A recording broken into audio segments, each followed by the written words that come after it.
Hello my fellow organisers, and welcome to Let's Organise and my world of being organised. Today I am going to talk about toy storage.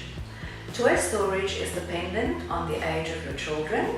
The smaller they are, the more toys you have lying around in your house, and then the bigger they get, it boils down to 1 or 2 or 3 pieces of electronic equipment. So I am going to start with the little ones, and the first toys that our kids receive when they are babies is mostly soft toys.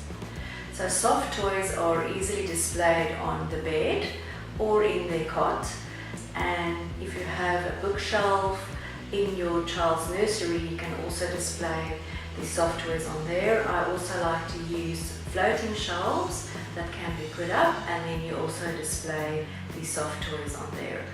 What I've also done is I took baskets and I put the soft toys in there, and then underneath the cot there's usually a space, and then the baskets, it went underneath the cot to then store the soft toys there. When your kids are getting bigger and they don't want the soft toys anymore, but you still want to hang on to it for sentimental reasons, or you want to keep it for your children or your grandchildren when they get older, I then use these vacuum bags that you buy, and you put all the soft toys in there, you suck the air out with a vacuum cleaner, and then it compresses it into a small bag, and then you put that in your one cupboard or in the garage to store that for later use. As the children grow up, the toys are getting more and more, and I then use either plastic containers for the storage of the toys, or I have these plastic drawers that's inside of my children's cupboards where I then store their toys.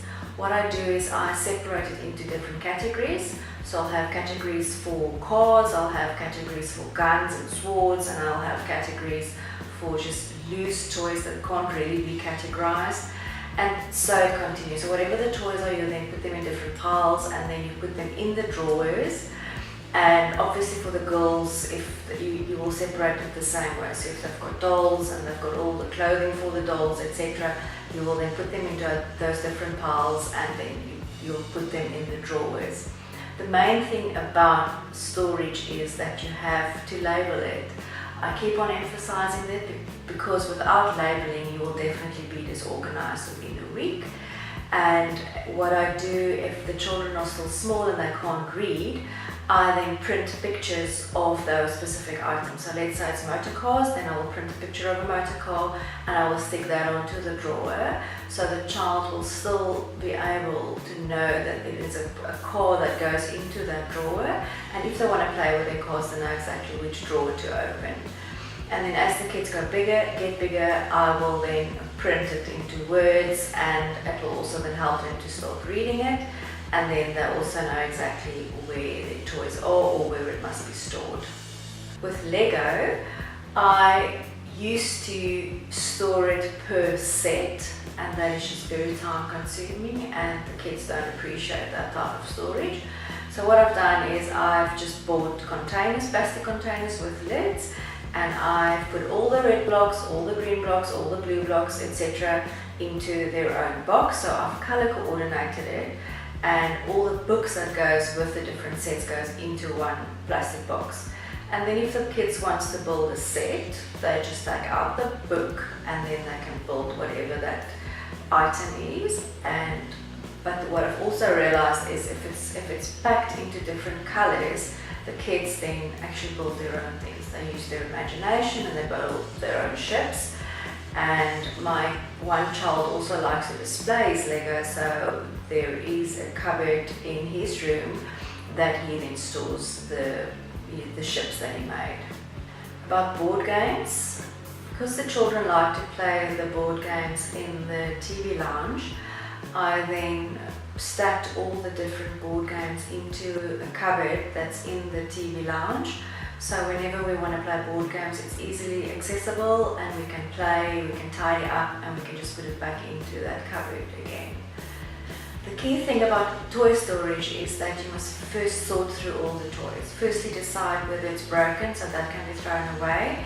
Then secondly, you decide whether the kids still play with it, and if they don't like it anymore, then you put that aside and you can donate that to schools or to hospitals where they have children there.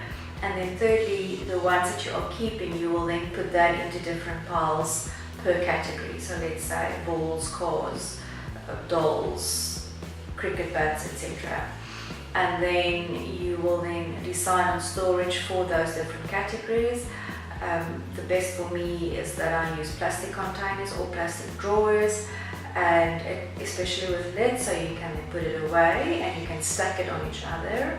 Also, if there's space underneath your beds, underneath the children's beds, that's also a good place to store the plastic containers. So just buy the right size that can go in underneath the bed. And then it's important then obviously to label the storage.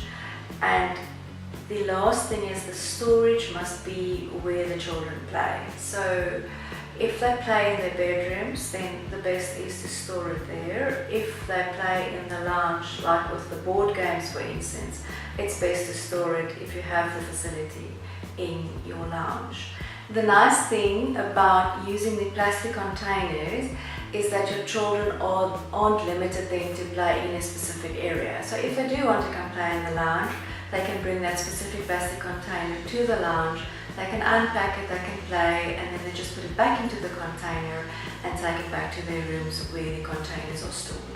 So that is one of the advantages of using plastic containers, because it's mobile, and even if you go on holiday, it is then easy to just take the toys with, so that the children can play at the holiday destinations. Just remember that there's a difference between toy storage and arts and craft storage. That is a topic on its own, and that I will deal with in another video. So what we are dealing with today is only toys. Remember, the key thing is to stay organized. And how you do that is that you go through the toy items at least twice a year. So you'll go through the same thinking process as you did with the initial organizing. First, you will make sure that nothing is broken. If it is, we throw it away. If the kids don't want it anymore, you then give that up for donation. And thirdly, the ones that remain that the kids want, you then make sure that they are still in the right containers. And then by doing that twice a year, you will then make sure that the toy storage does not get out of hand. I would love to connect with you. If you like this video, then please like, and don't forget to subscribe to my channel. I also have a weekly blog post where you will find more detailed information on the subject. And then there's also other platforms such as Facebook, Instagram, Twitter and Pinterest. Please feel free to share your comments and ideas and any suggestions on what you would like to see in future. Have a lovely day.